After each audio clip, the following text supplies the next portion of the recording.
Oye, mi gente, this is, you know who this is. Alright, this is my second time recording this. I just sat here and shot a 14-minute video, and I am, experiencing some of my symptoms of schizophrenia, and I sat here and erased the video because I couldn't remember which buttons to press, and I erased the entire video. I'm very, okay, I hope to recapture what I just said because I just really gave some good information. But I want to talk about why sometimes people with schizophrenia have strange behaviors. A lot of times the person, well, let's understand something. Schizophrenia is a thought disorder, so it misconstrues the thoughts of the person. So a lot of times the person is experiencing extreme paranoia. Can you imagine you're paranoid to go around friends, family? You think people are talking about you. You think people are hurting you or trying to hurt you. You think they're recording and monitoring you so they can do you harm. Feeling that your food is poison, so maybe they might have a strange ritual of a certain way that they eat, a certain way that we may drink or handle food. Certain times they don't want to talk to people. Maybe the person won't want to come out in the daytime and they'll only come out at night. It just completely messes up the thought process, and your brain, from which all your thoughts come, is afflicted because schizophrenia is a thought disorder and a brain disease. So the same way if you had another part of your body that wasn't working right, it would affect the portion of the body that it governs. So schizophrenia affecting the brain is the control center of the body, so it can affect everything. A lot of times also with schizophrenia, it can cause a person to feel that they're experiencing thought broadcasting. What that basically is, a lot of time, let me give an example of thought broadcasting. Okay, the voices can tell you or put an idea in your head. Okay, this lady's ugly, she's evil, blah blah blah. You can start getting negative thoughts about a person. That can be stressful because perhaps you don't feel that way about this person, but this is being interjected into your head. You can't stop these thoughts from coming, and then it gets really vicious. Then you get the sense that this person can hear what you're thinking. I've had this on many occasions, and you're standing there trying to have a conversation with the person. This thought is coming in your head, this person's evil, wicked. You're standing there trying to have a conversation with them. You're struggling to get through the conversation. Then it feels like they can hear you, and not only can they hear you, but everybody in the room can hear you. So you begin to feel very uncomfortable. Then you can get the sense that you become suddenly afraid and fearful. And then you have the general voices that can be running, telling you negative things about yourself. And sometimes with those voices, they're like, basically for most people, there are two types. The kind that you hear in your head in the form of thoughts, and the kind that are audible, where it sounds like either someone's in your ear or you're hearing like a sound from the outside that's loud and annoying and disturbing. And you have all these things running. Can you imagine the stress of trying to have a conversation with somebody when you've got your regular voices that you may hear at times, speaking to you, saying things that don't make sense or berating you, and you're trying to keep your wits about yourself. And then you have the thought insertion where you're starting to hear negative thoughts about people, and then at the same time you're experiencing thought broadcasting, and you feel that people can hear what you're thinking, and you're trying to behave as regular as anyone else. That is a crazy feeling that is just unbelievable. But these are some of the things that some people with schizophrenia experience. Then the disorganization and confusion when you lose things, or you can't remember how to do things that you normally do, and then sometimes you're embarrassed to say or do things in front of people because you don't know if what you're thinking is going to come out right to make sense. A lot of times I'll be speaking and wind up saying stuff in reverse or say things that don't make sense. And I know full well what I want to say, but it may not come out what I want to say. Or it can make you because it also affects the central nervous system, it can affect the way you see things. Sometimes what you think you're seeing, it's not in the proximity to you that you think it is. And I discussed this in an earlier video. Sometimes, like when I'm out, I can't tell if a car is moving toward me or if it's still, or with the hallucinations, which are visual images or things that are not there. Can you imagine talking to somebody and they're not actually talking back, and you look up and you see their mouth moving and nothing's coming out of it? I've experienced that. And these things, can be very frightening. So imagine a person that's having all this disturbance going on. You can't see it, but they can see it, and sometimes they can hear it and or see it. How difficult it must be, And then because of this, a lot of times we isolate. You don't want to go around people and you're feeling like that because you don't know what your reaction is going to be.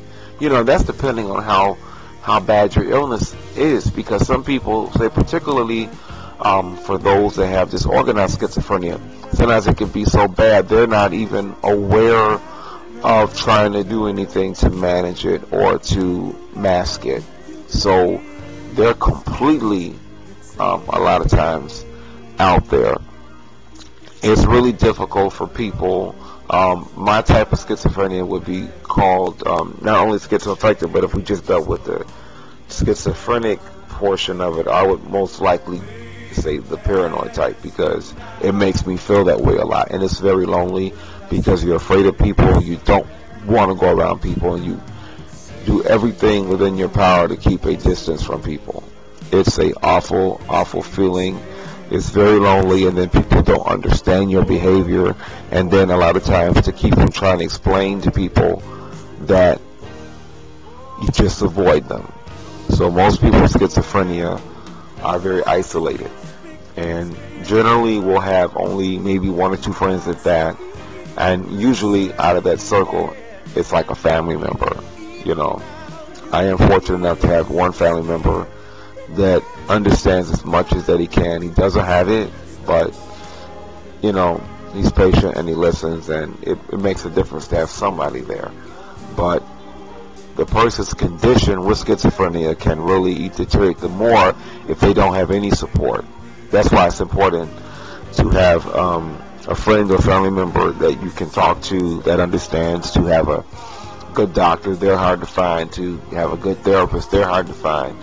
And medication. For those that choose the route of medication, for some people medication works really well, and for others it's a process of trying to find the right medication or combination of medications and dosages that work for you individually, because what works great for someone else may not work for you, and it's a patience and trial and error thing. Therapy, group therapy, chat rooms, all these things. But there's so many different things that can happen and that are happening with people with schizophrenia, why the behaviors are strange. And a lot of times it just makes you very irritable. You can get manic, or you just have really hyped responses to things. And a lot of times you'll notice that people with schizophrenia are talking to themselves. Let me give you an insight to that. A lot of times that happens because you imagine having all this stimuli going on. Nobody can see this or hear this but you, alright? And you feel that this is happening, it's very real to you. Sometimes I'm out and it feels like somebody's running up behind me and just assaulting me, and I'll just literally jump.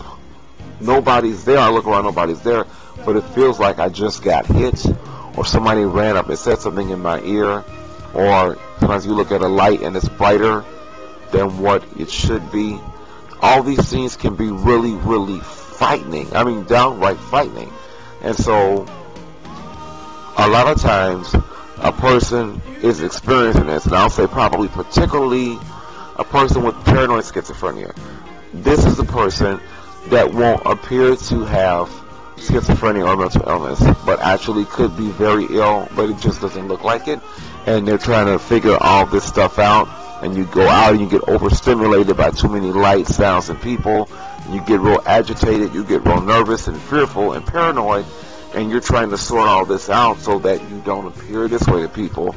And so that prompts a conversation. There's nobody to talk to, so a lot of times we just wind up talking to ourselves, and we get really lost in the thought of that, because all of these symptoms can really pull you into a whole nother existence or reality when you are symptomatic, you know. So it's very, very stressful.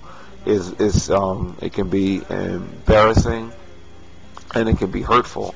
And a lot of times it's really bad because, in particular, I'll say again, for people with paranoid schizophrenia and schizoaffective, because those two types, a lot of times people may not necessarily know that you have it unless they spend a lot of time around you. But the effects of it is you look so normal like everyone else, whatever normal is, but because of your illness, it has impeded the process of your life.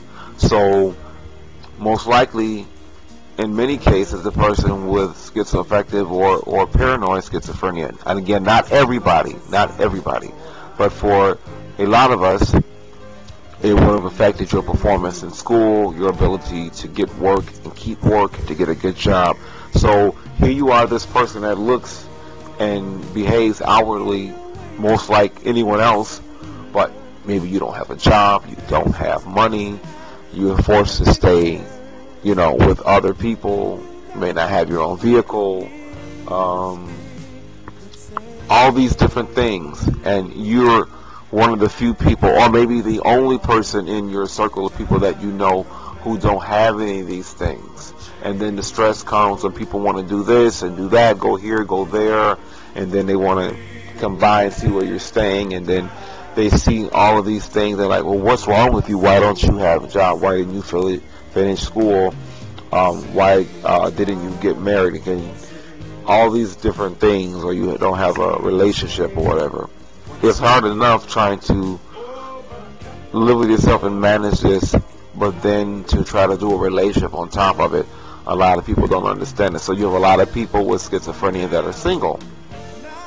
It's really difficult. Like I say, it's really hard for people that have the paranoid type and the schizoaffective, because it gives you, in many cases, particularly when it's managed fairly decently, an average look like anyone else, but you've got all this stuff going on in your head, the paranoia, the thoughts, the fearfulness, the vivid hallucinations, the vivid delusions, and a very systematic delusional system where you believe certain entities are trying to do certain things to you, and it makes every bit of logical sense in the world. The delusion that you're having, a delusion is a false belief. It all makes sense. I've got somebody right now that I was good friends with that I won't have anything to do with, because I'm convinced, even though it doesn't make sense if I lay it out logically to other people, I'm convinced this person was sent as a spy to try to harm me, so I've completely cut them off. It's just a hard illness to live with, but I hope that this video helped to bring a little insight to why people with schizophrenia, some people with schizophrenia, sometimes have strange behaviors. And what I want to say is that for at least up to 10% of us, we will commit suicide.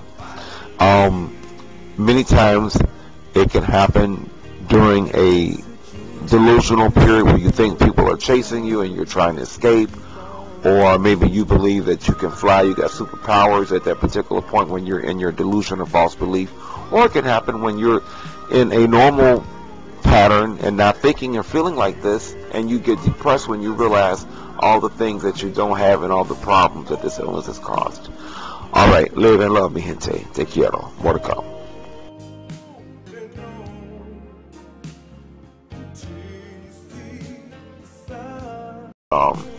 We may drink or handle food. Certain times they don't want to talk to people, Maybe the person won't want to come out in the daytime and they only come out at night.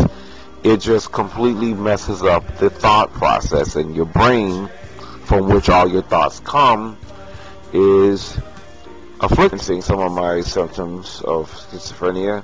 And I sat here and erased the video because I couldn't remember which buttons to press, and I erased the entire video. I'm very okay, I hope to recapture what I just said, because I just really gave some good information. But I want to talk about why sometimes people with schizophrenia have strange behaviors.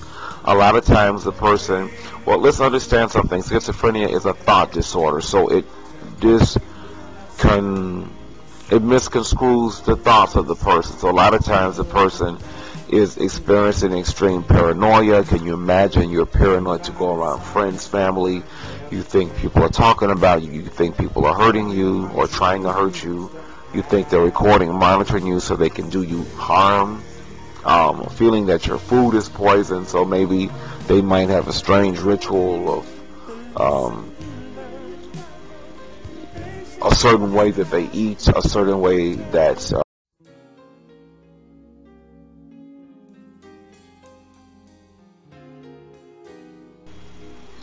Oye, mi gente, this is, you know who this is. Alright, this is my second time recording this. I just sat here and shot a 14-minute video, and I am experiencing